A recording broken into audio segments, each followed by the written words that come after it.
Praise the Lord, hallelujah. പ്രിയപ്പെട്ടവരെ, ദൈവവചന ശ്രദ്ധയോടെ കേൾക്കുന്ന നിങ്ങളെ എല്ലാവരെയും സർവശക്തനായ ദൈവ സമർത്ഥമായിട്ട് അനുഗ്രഹിക്കട്ടെ എന്ന് പ്രാർത്ഥിക്കുന്നു. ഇന്ന് നമ്മൾ വിചിന്തനം ചെയ്യുന്ന തിരുവചനം സങ്കീർത്തനം 119, 105. അതിപ്രകാരമാണ്: അങ്ങയുടെ വചനം എൻ്റെ പാദത്തിന് വിളക്കും പാതയിൽ പ്രകാശവുമാണ്. ഇരിക്കൂടെ നമുക്ക് ആ വചനം കേൾക്കാം. അങ്ങയുടെ വചനം, ദൈവത്തിന്റെ വചനമാണ് നമ്മുടെ പാദത്തിന് വിളക്ക്. വിളക്ക് എന്ന് പറഞ്ഞാൽ അതെന്താണെന്ന് നമുക്കറിയാം. പണ്ടൊക്കെ നമ്മുടെ വീടുകളിൽ റാന്തൽ വിളക്ക്, മണ്ണെണ്ണ വിളക്ക്, ചിമ്മിനി വിളക്ക്, ഓട്ടുവിളക്ക്, ഇങ്ങനെ തുടങ്ങിയ വിളക്കുകളുടെ ഒരു രീതി, വിളക്ക് കത്തിക്കുന്ന ഒരു രീതി. വിളക്ക് കത്തിച്ച വിളക്കിന്റെ വെളിച്ചത്തിൽ ഇരുന്ന് വായിക്കുന്നു, പഠിക്കുന്നു, ഭക്ഷണം കഴിക്കുന്നു, ജോലി ചെയ്യുന്നു. ആ വിളക്കിന്റെ വെട്ടമാണ് നമ്മുടെ വീടിനെ പ്രകാശിപ്പിക്കുന്നത്.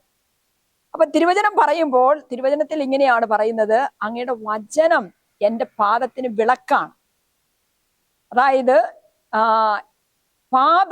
പാദം മുന്നോട്ട് നയിക്കണമെങ്കിൽ, നമ്മുടെ കാലടികൾ മുന്നോട്ട് പോകണമെങ്കിൽ, നമ്മുടെ കാൽപാദങ്ങള് അപകടത്തിൽപ്പെടാതിരിക്കണമെങ്കിൽ, കുഴിയിൽ വീഴാതിരിക്കണമെങ്കിൽ, മുൾച്ചെടിയിലും പെടാതിരിക്കണമെങ്കിൽ, അപകടങ്ങളിൽ നമ്മൾ ഒഴിവായി നിൽക്കണമെങ്കിൽ പാദത്തിൽ എപ്പോഴും വെളിച്ചം കിട്ടണം, വഴിയിൽ എപ്പോഴും വെളിച്ചം കിട്ടണം.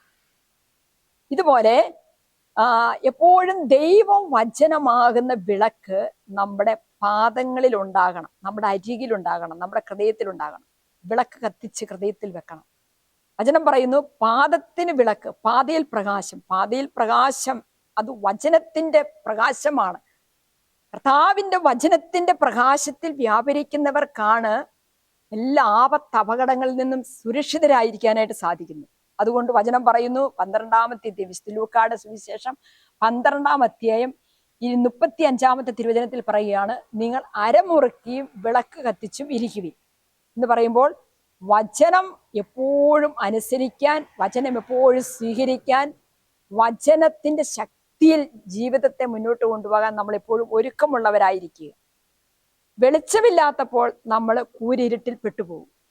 അപ്പോൾ വചനത്തിന്റെ വെളിച്ചത്തിൽ നമുക്ക് എപ്പോഴും നമ്മുടെ ജീവിതത്തെ പ്രകാശിപ്പിക്കാം. പ്രകാശപൂരിതമായ ഒരു ജീവിതം നയിക്കാനായിട്ട്, ദൈവവചനത്തിന്റെ സാക്ഷികളായി ജീവിക്കാനായിട്ട് സർവശക്തനായ ദൈവം നമ്മളെ എല്ലാവരും സമർത്ഥമായിട്ട് അനുഗ്രഹിക്കട്ടെ എന്ന് പ്രാർത്ഥിക്കുന്നു. ആമേൻ, ഹല്ലേലൂയ.